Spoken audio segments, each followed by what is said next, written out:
Essa apresentação, pastor, é membro aqui da nossa igreja e o Senhor está dentro das coisas do mundo. Boa noite, eu saúdo a todos com a graça e a paz do Senhor Jesus, amém? Amém. Agora eu estou num estreito terrível. O tempo é o primeiro. Graças a Deus que eu não vou precisar falar do Tiago e do Fabrício, eu vou falar da palavra de Deus. Seria complicado, mas seria bênção. Lembrando das nossas caminhadas para o seminário, não é, Tiago? Cadê o Fabrício? Eu chamo assim porque carinho, mas acho que daqui a pouco eu já estou pastor Tiago e pastor Fabrício. Queria agradecer a vocês, ao pastor Marcos, por ter me escolhido. Eu sei que primeiro foi da parte de Deus e depois, por um motivo ou outro, Deus colocou no coração de vocês que eu estivesse aqui ministrando a palavra de Deus nesta noite. O tempo é curto, irmãos, e sem mais delongas, eu peço a vocês que abram a sua Bíblia na segunda carta de Paulo a Timóteo, no capítulo 4. Estou no estreito também que o diretor, reitor, o presidente do seminário está aqui, pastor Derval. É estreito, irmãos, mas Deus dá vitória.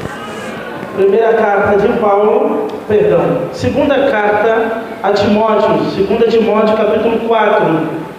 Vamos pensar nesta noite sobre a sublime missão de um ministro de Deus. A sublime missão de um ministro de Deus. Eu peço aos irmãos que encontraram em reverência a palavra de Deus, que se coloquem de pé para lermos a palavra do nosso Deus, segunda carta de Paulo a Timóteo, capítulo de número 4, do verso 1 até o versículo 5. Diz assim: eu conjuro-te perante Deus e Cristo Jesus, que há de julgar os vivos e os mortos, pela sua vinda e pelo seu reino. Prega a palavra, insta, quer seja oportuno, quer não, corrige, repreende, exorta com toda paciência e doutrina. Pois haverá tempo em que não suportarão a sã doutrina. Pelo contrário, cercar-se-ão de mestres segundo suas próprias cobiças, e como que sentindo coceiras nos ouvidos, se recusarão a dar ouvidos à verdade, entregando-se às fábulas. Tu, porém, sê sóbrio em todas as coisas, suporta as aflições, faz o trabalho de um evangelista e cumpre cabalmente o teu ministério. Deus, em nome de Jesus, fala conosco nesta noite. Fala com a tua igreja. Fala com o pastor Tiago. Fala com o pastor Fabrício. Fala com todos os pastores e ministros do evangelho aqui presentes. E fala com a tua igreja. Que eu diminua para que tu cresça. E eu suma sempre para que o Senhor apareça. Esta é a minha oração em perdão dos nossos pecados, em nome de Jesus. Amém. Podeis assentar.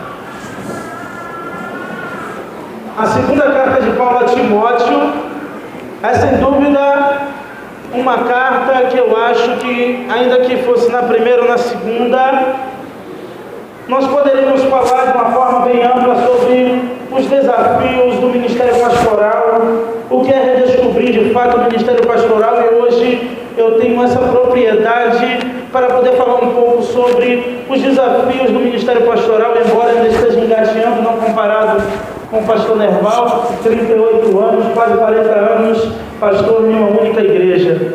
Mas, irmãos, aqui se trata de chamado, como John Stott vai chamar, de o testamento de Paulo para a igreja. Essa carta de Paulo é uma das cartas pastorais. Quem conhece um pouco de mim sobre os estudos teológicos sabe que eu gosto muito das epístolas paulinas e sobretudo das epístolas pastorais. Acho que por isso eu me identifiquei para trazer isso para a amada igreja. E a carta de Paulo a Timóteo, aqui a segunda carta especificamente, é a última, segundo alguns estudiosos, a última carta do apóstolo Paulo. Então é chamado de um testamento que o Paulo deixa para Timóteo. É um testamento que ele deixa para a igreja. Porque no verso 6 ele diz assim: quanto a mim, eu estou sendo já oferecido por libação. O tempo da minha partida é chegada. Eu combati o combate, completei a carreira e guardei a fé. Então ele se encontra aqui na masmorra fria, preso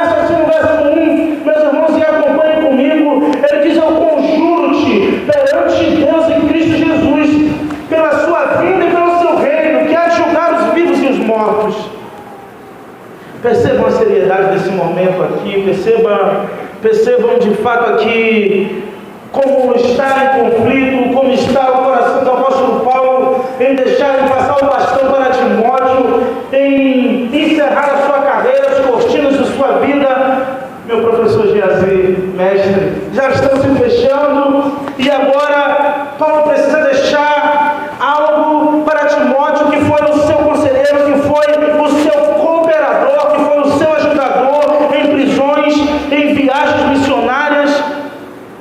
E Paulo aqui está mandando para Timóteo. Timóteo está pastoreando, está de frente, tomando conta da igreja de Efésio. A igreja de Efésios, irmãos, é uma igreja grande para a sua época, uma das maiores da Ásia Menor. Timóteo está lá.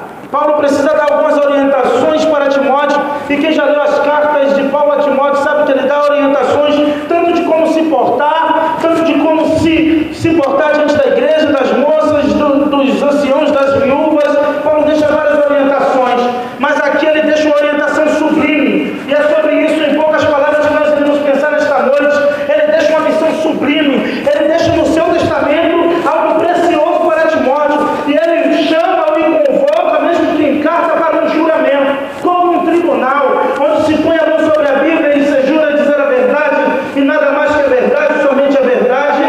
Paulo o coloca diante do semblante de Deus.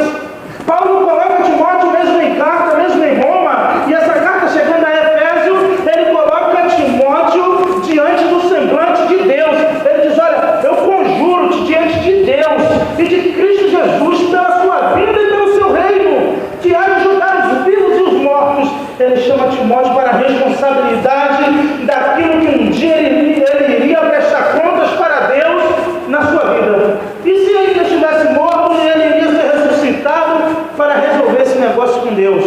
Um ministro chamado por Deus tem contas a tratar com Deus. E ele diz no verso 2: prega a palavra. Ele convoca Timóteo para apenas, além de tantas incumbências, como eu falei para vocês, tantas atribuições, tantas tarefas do ministro, que não é só pregar, mas o Hernandes Dias Lopes, eu concordo, vai dizer que a principal tarefa, a principal missão, a principal atribuição de um ministro é pregar a palavra.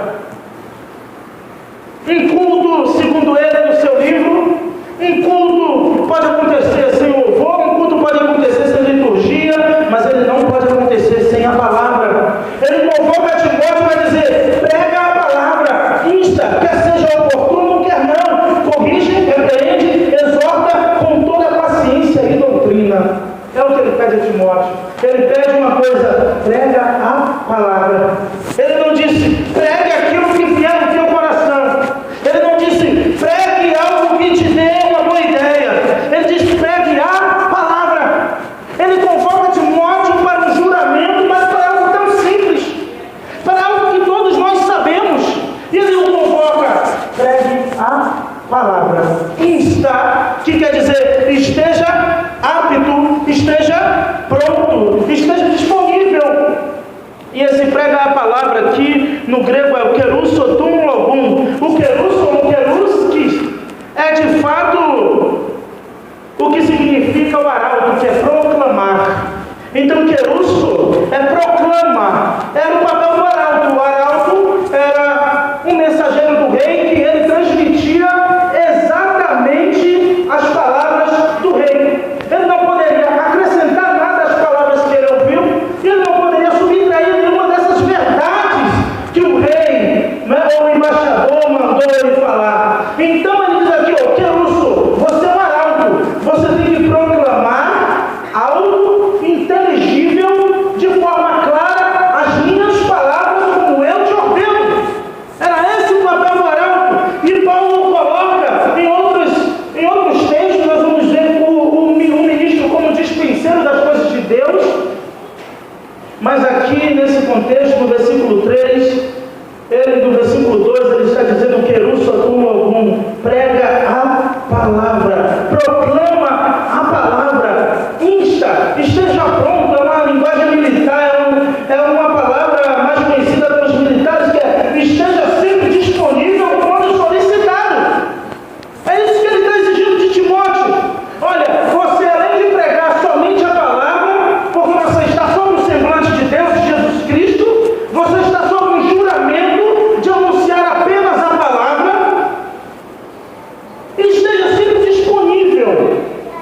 Corrige, repreende, exorta com toda longanimidade, com toda paciência e doutrina. Ele está encorajando Timóteo porque o apóstolo Paulo já tinha percebido que Timóteo era um jovem tímido. Ele era um ministro tímido, e ele vai dizer porque Deus não nos deu um espírito de covardia, mas de ousadia, de poder. Ele encoraja Timóteo porque ele está diante de uma igreja opulenta, ele está diante de uma igreja grande, ele está diante de uma grande multidão, e agora ele não vai ter mais o apóstolo Paulo para se aconselhar, porque ele diz: a minha partida é chegada, chegou a hora de amadurecer, chegou a hora de você caminhar com suas próprias pernas, e você irá encontrar desafios. E ele diz assim: olha, corrige, repreende, exorta. Essas três coisas, essas três ferramentas jamais pode faltar na pregação da palavra, e sobretudo na atitude de um ministro, ainda mais, como eu posso dizer, de jovens ministros do Senhor. Ele diz: corrige. Por que ele está mandando Timóteo corrigir? Porque a correção é necessária, repreender é necessário e exortar é necessário. Mas iremos ver no versículo 13 por que Paulo está dizendo isso para Timóteo.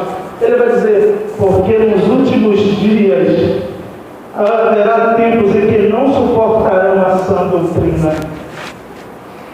Timóteo precisava preservar o seu coração da tentação de falar aquilo que as pessoas queriam ouvir. Ele precisava preservar o seu coração da tentação de ser popular, mas de ser fiel.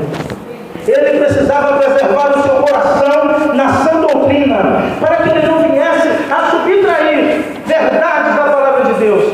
O grande desafio no primeiro século era que os hereges, ou os falsos mestres, eles se infiltravam nas igrejas e no meio dos povos, e eles distorciam a palavra de Deus. A distorção, ela vem mais de uma linguagem de sonorização, que vem com ruídos, ela vem distorcida, então ela vem com ruídos. Olha, não é bem assim, você não entendeu muito claro. Então era isso o que os mestres, segundo o desejo do povo, de muitas pessoas, faziam.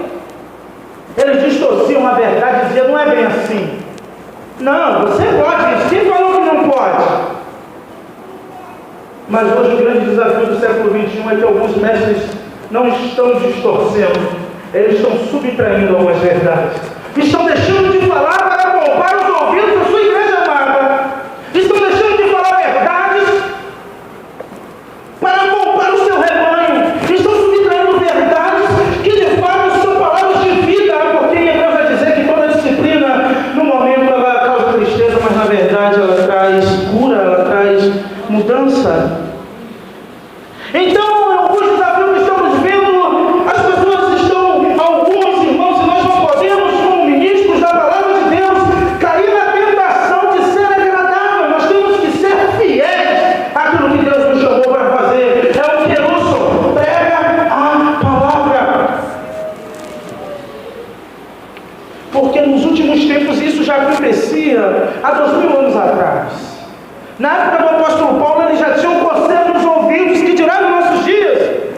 Porque terão como, em algumas traduções, está assim: porque terão como que comichões nos ouvidos.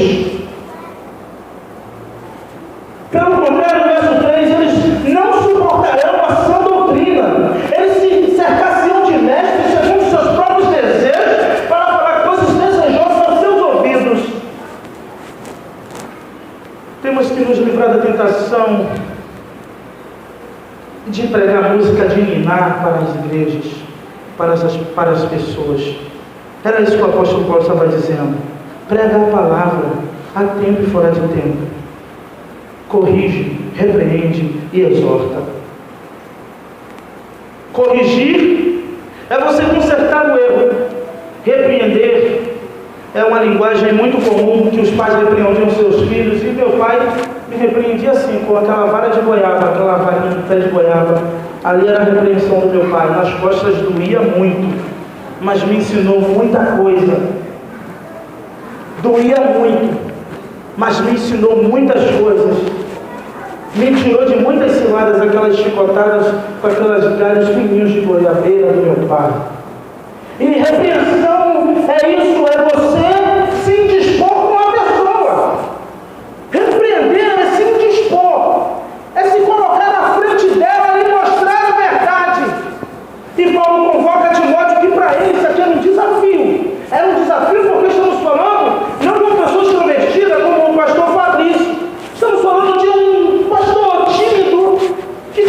tinha nem essa coragem, talvez ele não sabia nem com que palavras, ele sabia que tinha que fazer, mas não sabia como fazer. E Paulo está dizendo para ele, olha, você prega, e ele estuda isso aqui, se vocês observarem no versículo 3, a gente vai caminhar, irmãos. Está no imperativo. Paulo começa dizendo, prega, verso 2, prega a palavra, corrige, repreende e exorta. Tudo no imperativo.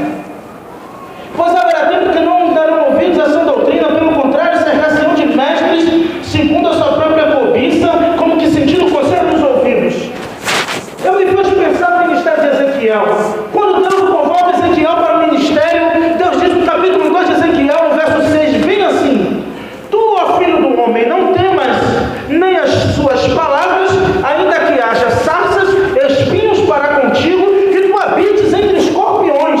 Não temas as suas palavras, nem te assustes com o rosto deles, porque são casa rebelde. Isso num contexto de rebeldia que Israel estava vivendo, e Deus chama Ezequiel para o ministério, manda ele comer o rolo e fala para ele, você vai pregar, mas eles não vão te ouvir, mas você vai continuar pregando, ainda que esteja espinhos, sarças, e você habite entre escorpiões.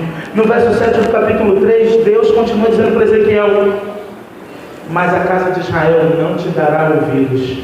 Quando Paulo diz para Timóteo, prega tempo oportuno, e ainda que o tempo não seja oportuno, ele está dizendo ainda que te ouça ou não. Isso não tem nada a ver com o temperamento do ministro. Isso não tem nada a ver com o trato. Não que isso não seja feito com amor, não que isso não seja feito com ternura, não que isso não seja feito com a temperança do Espírito Santo de Deus. Não é isso que ele está dizendo. Mas ele diz para Ezequiel, prega, quer ouça, quer não ouça. É que ele tem que estar pronto para qualquer momento anunciar a palavra, as pessoas dando ouvidos ou não. E Deus diz, olha, mas eles não vão te ouvir, porque eles não ouvem a mim. Está aí no versículo 3, versículo 7 do capítulo 3.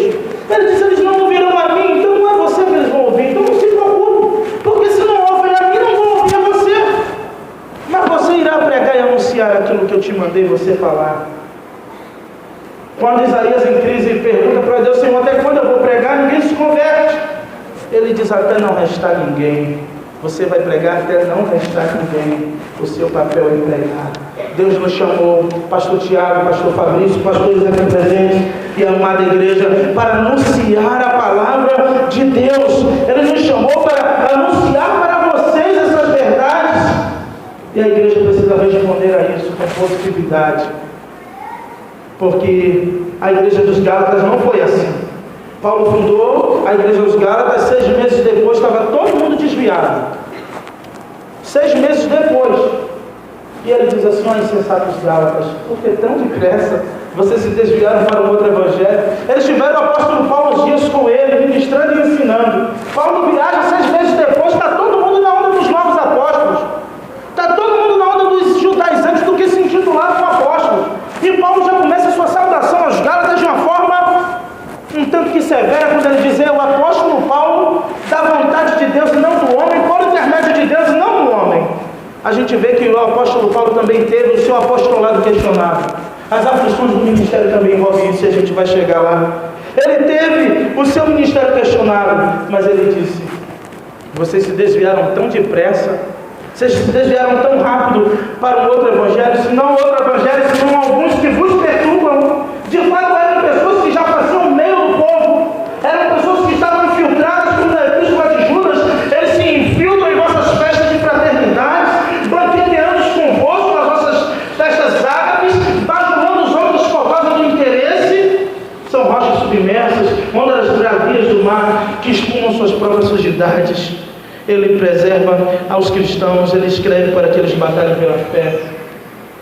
E esse convocamento solene, assim como é hoje à noite, a mesma importância eu dou a esse trecho ao que está acontecendo esta noite na vida do pastor Tiago, do pastor Fabrício, da Igreja Batista, Missão Batista, em Coelho da Rocha, a primeira Igreja Batista, em Jardim Palmares. A mesma seriedade envolve isso aqui. A mesma convocação envolve isso aqui. Eu diria que talvez seja no mesmo momento. E Paulo sente que a sua partida está chegada, ele deixa um tesouro para Timóteo, e o tesouro é a palavra de Deus. E ele diz, a minha partida está chegando. já está chegando a hora da minha partida. Talvez ele sabia já qual seria o dia do seu martírio. Talvez ele já estava no corredor da morte. E ele diz, olha, verso 4, olha comigo. E se recusarão a dar ouvidos à verdade, e se voltarão para as fábulas. Os seus ouvidos coçarão por novidades. Os seus ouvidos coçarão por movimento. Eu me lembro, pastor Marcos, que no ano de 2009, na primeira igreja batista em Taquinho Alves, o pastor Cícero Júnior viajou e deixou a igreja na mão dos irmãos e haveria um culto, uma mini vigília naquela noite. E chamaram o pastor, eu não vou citar o nome, e convidaram esse pastor para pregar lá conosco. E aquele pastor esteve um tempo em São Paulo e voltou para aquele interiorzinho da Bahia com uma nova unção. E todo mundo queria descobrir essa nova unção e quem queria descobrir tinha que chamá-lo para pregar. Alguns irmãos ficaram com os ouvidos curiosos, coçando por novidade, não queriam mais todo dia a palavra, queriam algo diferente, queriam um mover de Deus diferente. E chamaram esse pastor. E esse pastor chegou, irmãos, no ano de 2009, na primeira igreja batista de Jardim Palmares, com a unção do crescimento de cabelo. Eu estava lá. Fez uma fila de irmãs, pastor Fabrício, uma fila tão grande, que dava no meio da rua. Ele orava, quem tinha um cabelo crespo, para o cabelo ficar bom. E quem tinha um cabelo curto, que ia e cortava as pontas e fazia de tudo para crescer, não crescia, ele botava a mão, botava o óleo, orava, e as irmãs saíam pulando de alegria. Na mesma noite ele pregou e falou, tem uma outra unção. Irmãos, eu não estou inventando, eu estava lá, a unção do emagrecimento. Podem rir porque foi verdade.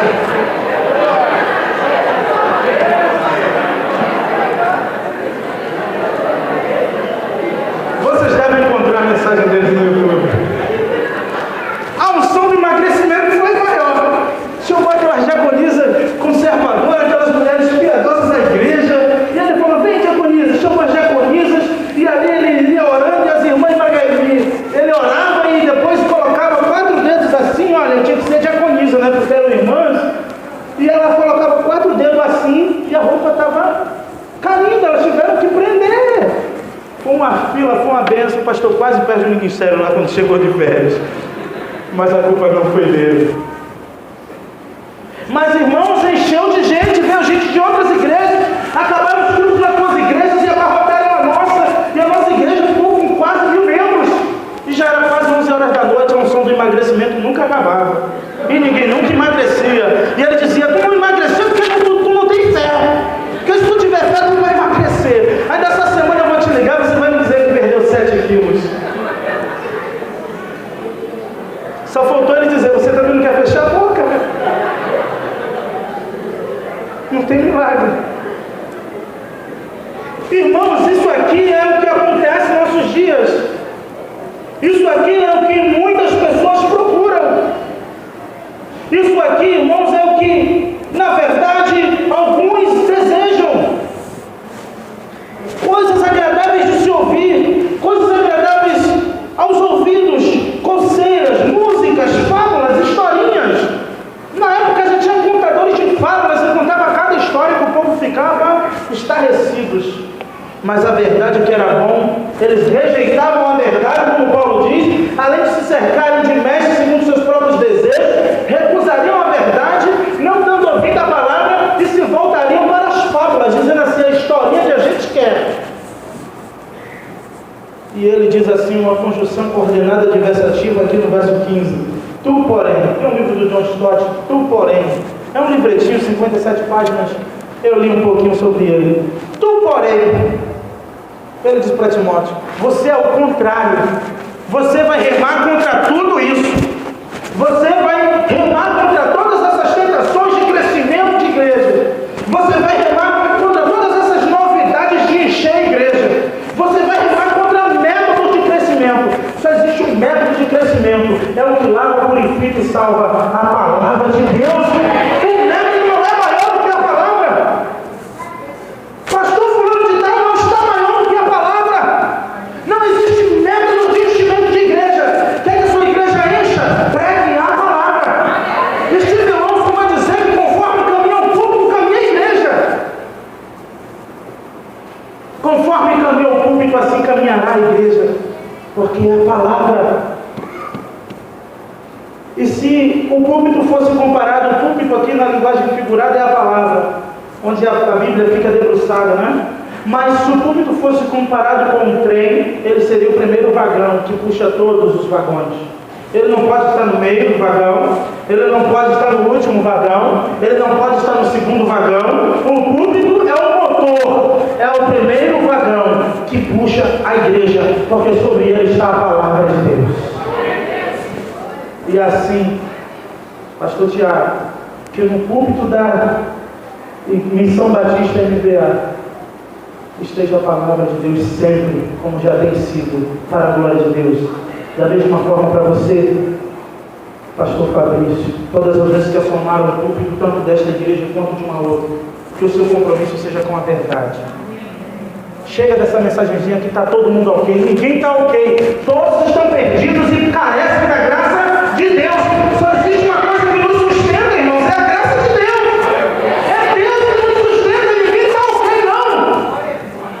Ficam conversando que está todo mundo legal, está todo mundo de bem com Deus. É o sangue de Jesus que nos reconciliou, foi através do sangue de Cristo.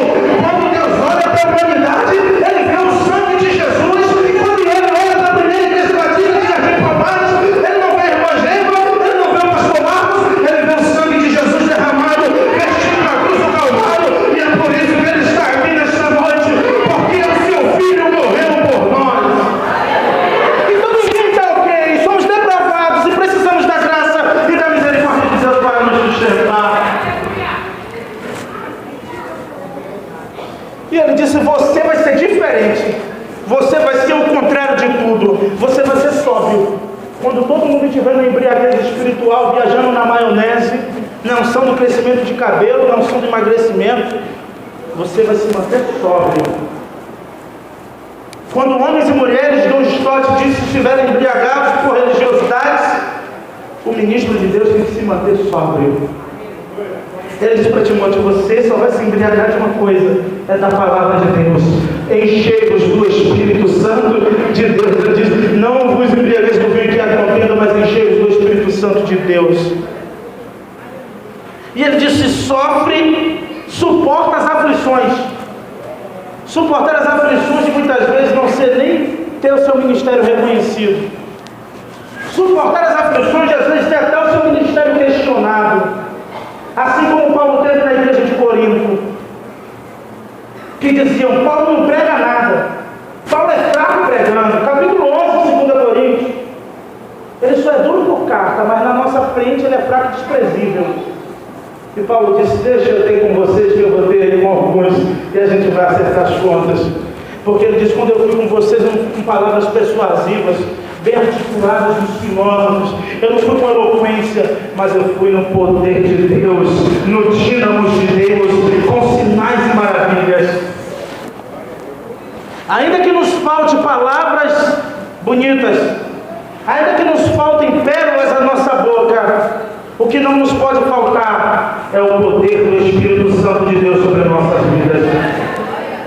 Ainda que eu fale e conjugue o verbo de uma forma errada, o que não pode me faltar nem em você, nem em todos nós, em todos que estão aqui, porque todos somos comissionados para a enunciação do Evangelho, todos nós somos chamados para proclamar o Evangelho. O que não nos pode faltar é o azeite do Espírito Santo, a presença de Deus sobre nossas vidas, e Ele só suporta as aflições. Jesus teve a sua paternidade questionada. Tu é filho de Deus? Bateram na cara no rosto dele, cuspiram nele e diziam: fala agora que tu é o filho de Deus, você é o rei dos judeus, e espancaram ele, porque ele se disse filho de Deus. Então, se o filho de Deus teve a sua paternidade questionada, o apóstolo Paulo, com um ministério excepcional da parte de Deus na sua vida, teve o seu apostolado questionado pela igreja de Corinto, pela igreja aos Gálatas, por alguns falsos mestres que ali estavam infiltrados. Por que eu vou ficar triste se alguém não me reconhecer um momento ou outro como pastor? Quem sabe do momento de Deus nas nossas vidas é Deus. É Ele que sabe do nosso momento. Quem sabe o momento de vocês é o Senhor. E sim, assim Ele nos trouxe aqui, é porque é da sua vontade. E ele faz o trabalho de um evangelista. Ele diz: olha, você prega, faz o evangelho, faz a obra de evangelista, anuncia, evangeliza, anuncia o evangelho, anuncia as boas novas, faz a obra de um evangelista e cumpre cabalmente o teu ministério. Eu encerro aqui com a palavra de Paulo, orientando o jovem Timóteo a fazer a obra de um evangelista e cumprir cabalmente o seu ministério. Como eu falei a princípio, não é a única missão e atribuição de um ministro de Deus, mas esta é a principal, a anunciação da palavra de Deus. E ele diz assim: cumpre cabalmente o teu ministério, cumpre de forma fiel como você foi designado para fazer. Como eu te orientei nas 2 cartas, Paulo dá várias orientações para Timóteo de como ele deveria desenvolver o seu ministério. E no final ele diz assim: cumpre cabalmente o teu ministério, porque eu estou prestes à morte. A minha hora é chegada, a minha hora chegou. E ele passa o bastão para Timóteo. E aquele jovem pastor agora tem essa missão e precisa ter intrepidez.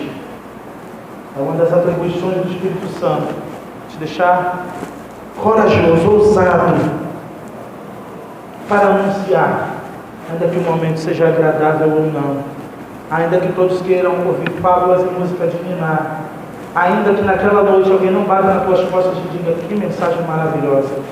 Saiba que você alegrou pelo coração de Deus, fazendo a vontade de Deus. E que Deus nos abençoe nesta noite. Eu agradeço, sim, grandemente essa oportunidade, e que essa palavra fique não só no coração dos novos pastores, mas fique no coração de toda a igreja. Se você está tendo a grosseria nos ouvidos, repreenda em nome de Jesus. Quando o pastor estiver pregando, quem estiver pregando, te der vontade de sair, de beber água, fica. Não deixa a coceira nos ouvidos te pegar. Fica para ouvir a verdade de Deus para a tua vida. Que Deus nos abençoe em nome de Jesus. Amém.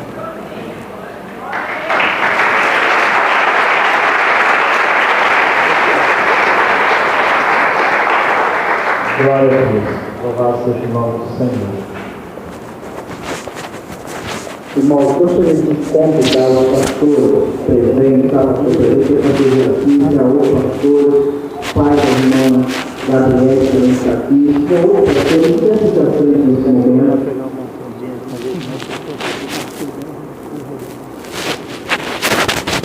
Pode ser isso, sim.